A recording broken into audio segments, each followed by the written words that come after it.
guys. All right, so I don't even know what video. I was gonna say this is video number 6. I don't know what video it is, but welcome to MKJ TV. Thank you for watching, and I'm knocking out some viewer questions. I have 4 vids that I haven't actually posted, maybe 3 vids that I haven't posted yet, and then I have this one, and I've got Game of Thrones loading right now. I'm so excited about that. Yo, Game of Thrones is the business. I love anything old. I love vintage things. I don't know. I just have a passion for things in the past. And I love history. I will watch the History Channel like it's going out of style. I love histories and things like that, but I specifically love period movies that are like set in medieval times. I love their fashion. I loved how they talked. I loved their chivalry and they was just a clear-cut society. This is how it is, and everybody was on board with it, and I love that. So anyway, I loved Game of Thrones, obviously, because that's like my favorite, and it was like fantasy meets like that time period, and it was like, it was awesome. It was a smorgasbord of senses for me. So I loved Game of Thrones, and then it went off for like a year. Like, who takes a whole year season break? Like, a year, really? Maybe I'm exaggerating, but it was a long time. Like, it was a long time between season 2 and season 3. So anyway, yes. I'm so excited. So it's loading right now. You guys know I have to watch everything a day later. Oh, side note, can we talk Scandal for a minute? Wait a minute. Maybe I need to make a different video for Scandal. But I was so team. I went back and forth because I was like, ooh, Captain Rebounds. No, sir. You may not. Live, wake up. Then I was like, oh, maybe he's a decent dude. Clips from this next week's episode? Oh no, sir. Wait, we on the outs again. I'm not your friend. You, sir, are a villain. Like, and don't tell me you a villain with a heart. Like, well, I was supposed to, assassinate you 21 jump, but I just couldn't because I love you. Don't make me kill you, though. Who says that? Like, that's exactly like how he's behaving right now. So I don't know, and I hope Fitz gets it together. Like, y'all love of your life is about to get her head split open from this crazy fool. I need you to sober up and go get your chick. And why did he slap Melly? I'm sorry. I do not condone domestic violence, but I would have let her taste the inside of my palm real good. Like, Melly was talking reckless. Oh, you, your father, your kids don't want to see you. Oh, whoa. First lady or not, you are out of your place, ma'am. Oh, no. Y'all know Melly is the woman I love to hate. Melly. So anyway, I had to let out my TV, my TV addictions. I had to let that out real quick. Okay, so moving on. Oh, Niche. Okay, so Niche wants to know, T-Niche, her name is Tanisha, but I like to nickname people, so T-Niche Brown, she would like for me to talk about bullying in my experience. Okay, so in case you guys haven't noticed, I've tried to keep all of my videos no longer than like 15 minutes is like the super long video. And I'm trying to keep them 10 minutes and under. Hasn't really been working out too well, but that's what I'm trying, just so you guys know. Okay, wow, that's going to be difficult to like keep under 15 minutes. But what I can say is this. Okay, so I did experience bullying, but my bullying was a little bit different.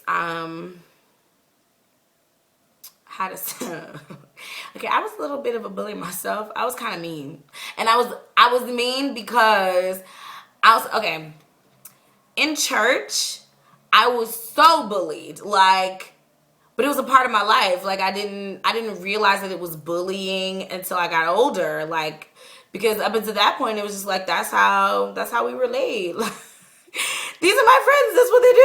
I want to be accepted, so I let them call me names. I mean, and they would, oh, Blackie, you the blackest white girl we know. And like, it was them. Really, growing up in church is where I learned to code switch. Like, when I talked to my mother, because my mother talks very, very proper. My mother's a teacher, and we were not allowed to use slang, and we could only use the proper English that she used with us. Even as kids, like babies, my mother never did goo goo gaga. You want your juicy goo? You want some juice? I'm gonna need you to ask for it.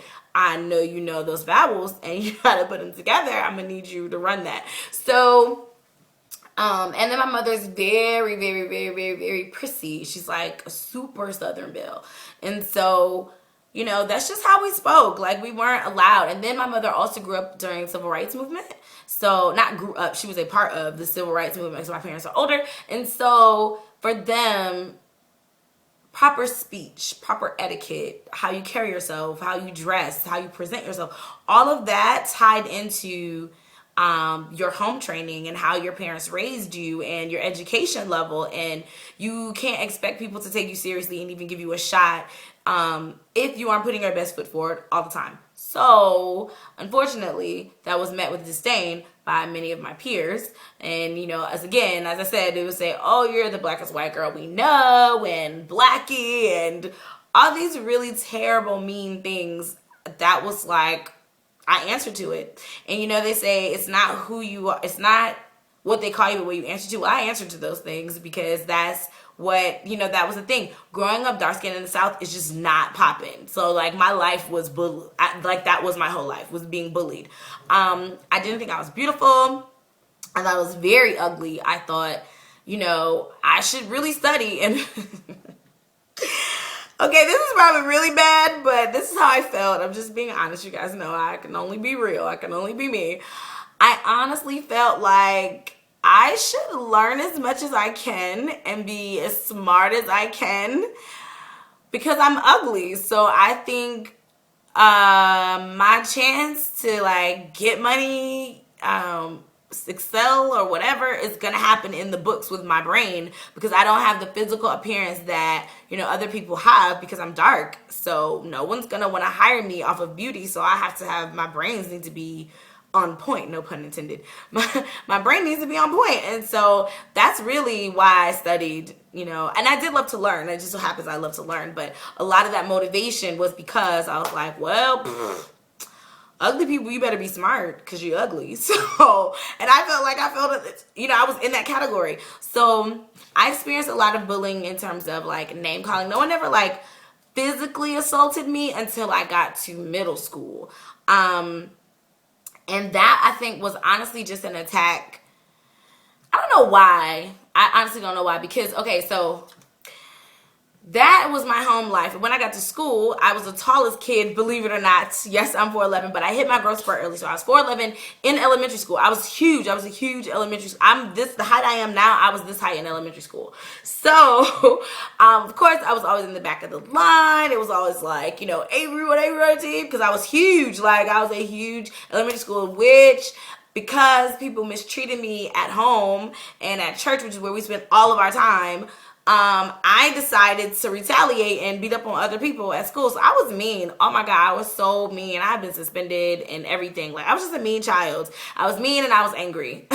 So, not to my friends though. I was nice to my friends, but to people who I saw as a threat that could potentially make fun of me or whatever, I let them know I am big and I will light you up and let you know that I'm big for a reason. I was terrible. I was a terrible child. And then middle school happened and everybody else hit their growth spurt and I was still 4'11". So, you know, kids were like, weren't you that girl? No, that was not me. I don't know who that was. It wasn't me. I'd fight you. Why would I fight you? We homies, right? So it was one of those experiences. So anyway, middle school is when people really did start to, like, do terrible things to me. And I was kind of growing into my body a lot.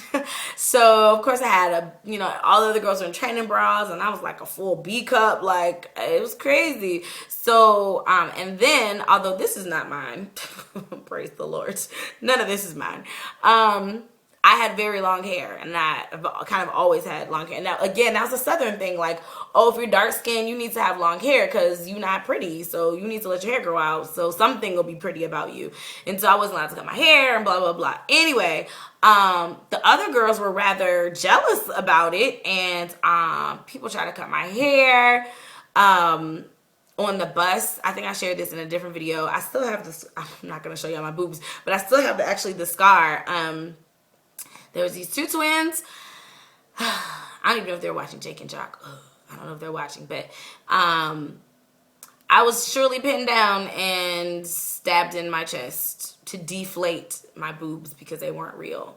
There's no way that they could be real in middle school. And I still have the scar with a safety pin. So they opened a safety pin and stabbed me. So I am scarred for life. But I'm a survivor. That scar lets me know I'm a survivor. So anyway, so that was like the most harsh bullying that I've ever been through, was, you know, being pinned down and stabbed in my chest. Like, that did not feel good at all, obviously.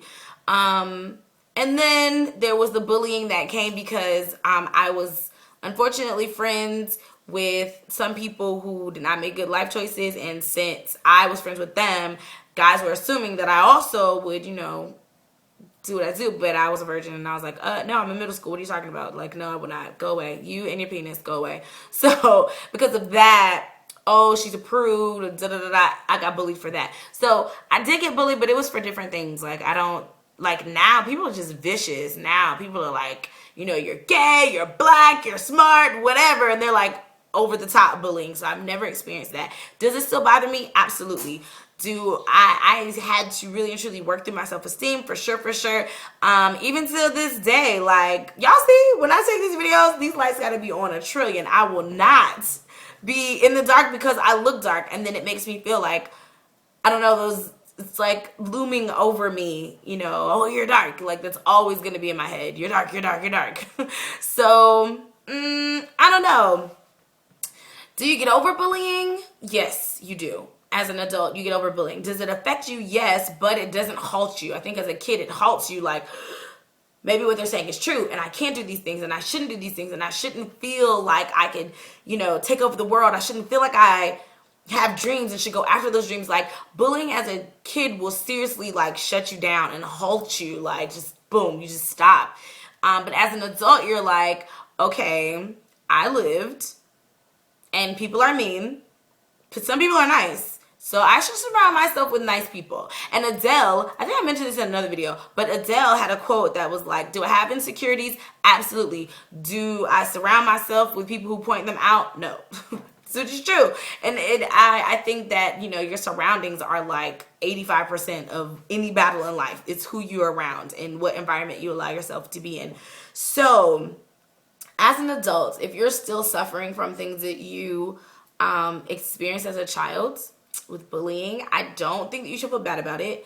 I don't think you should feel ashamed or alone. I do think that you need to talk to someone, because you've got to let that stuff go, because you can't, you know, expect to excel and fly in life and you have all this baggage and this luggage from your past. Like, you have to let that go, drop that off at the lost and found, and keep it moving. Unpack the lessons, drop everything else. And that's what I had to do. And even recently, someone this man hurt me, to my core, like, hurt me something serious. And I just ignored it, which is not the same as dealing with it. And I learned that recently. Yeah, ignoring situations and cutting people off, which is what I'm good at doing. Like, oh, you're going to hurt me? Okay, so what I'm going to do is go this way, and you're going to go that way, and I'm just like you never existed. And if I ever cross your path again, I will look at you like I don't know you. Just like this. You can talk to me. You can, oh, I'm so sorry. That's my face. That's my I don't know you face. So I'm very good at that. I cut people off quickly.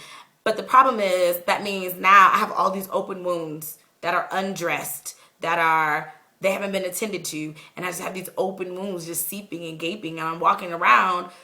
Why can't I fly? You know, why can't I really experience things? Where are these walls coming in? It's because you haven't dealt with those wounds. You need to deal with those wounds. You don't want to get them infected. You don't want to be all pussy and ugly, and you certainly don't want your wounds to start stinking. So you need to address them. You need to dress those wounds. You need to deal with them. You need to wash them out. You need to air them out and let them heal. You need to go through that healing process, and you need to go through that grieving process for whoever hurt you. Like, who you were at that time was a person who was hurt, and you need to grieve that hurt, but then you need to let that go. Say the benediction and keep it moving. So I had to do that. I am in the middle of doing that right, like literally right now. I'm telling you, this man hurt me. Woo, this man hurt me. Like, hurt me. To my soul, he hurt me. So I'm having to let that go. And I'm in the process of getting to a point where I can because I can't even articulate to you guys how much that was painful. So I'm going to articulate it, and I need to say it out loud for me, probably I will stand in the mirror and do it. And then I'm going to write him a nice little email, and it's not going to be anything nasty, but I need to let him go. I need to release him, and I need to let that be that. And no, this was not a lover or anything like that. It was someone like a mentor, someone I really looked up to, and they totally just I can't even get into all of it. But anyway, so I need to articulate what's going on, and then I need to be true to my own integrity and say, this is what happened, and this is how I felt. And again, I statements are your friend. This is what happened. This is my take on what happened. This is how I interpreted what happened. This is how I took what you said. And this is how I was left feeling as a result of what I assumed was going on.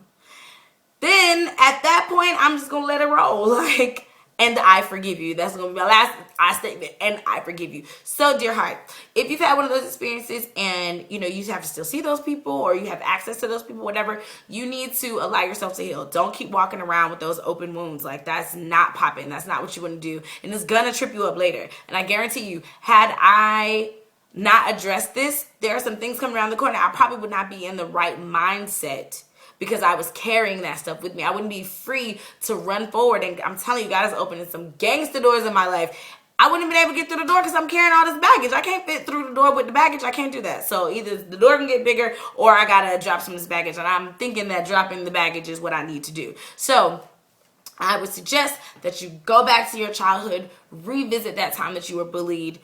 Look at yourself then, grieve for yourself then, empathize with yourself then, sympathize with yourself then, and then let it go and realize you're who you are now. And then step forward on a new path with who you are now, and just know that that did happen, but that's not who you are. That doesn't make you, that doesn't define you. And at any time those demons start to creep up on you, and I mean demons, not demons like spooky demons, I mean demons like your past. Anytime the skeletons start to roll up on you, creep up on you, and you start to second guess, am I beautiful? Do I deserve this? Should I do this? Am I worth it? Or maybe they were right, or oh my gosh, they're looking, they're gonna laugh at me, they're waiting for me to fall. Any of that, you just need to silence it. Get to yourself and look at yourself in the mirror and say, I deserve what's going on in my life. I deserve all good things. I'm going to put left in front of right. I'm going to expect good things, and I'm not going to stop until good things happen to me. This is my life. It's not theirs. It's not me from then. This is me now. And me now, I have everything to do with where I'm going. I cannot change the past, but the future is mine to carve out. Like, you've got to sometimes just stop and pump yourself up and then keep going forward. And I'm telling you, if you can talk to yourself that way, you don't have to do it for long. You don't have to stand near the mirror for hours. I'm telling you, give yourself a good 5 minutes, and you're moving, and then start thinking about things where you want to go, things you want to do. I'm telling you, your past will again become your past. I think it's dangerous when we allow our past to become our present.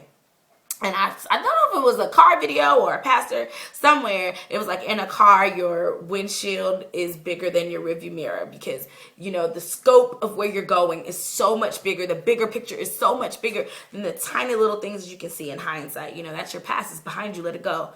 So, yes, that's my life after bullying.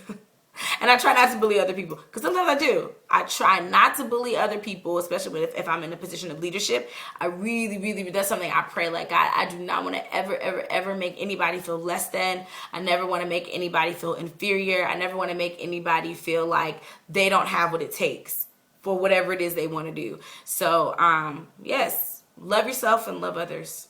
And don't bully. Bullying is bad.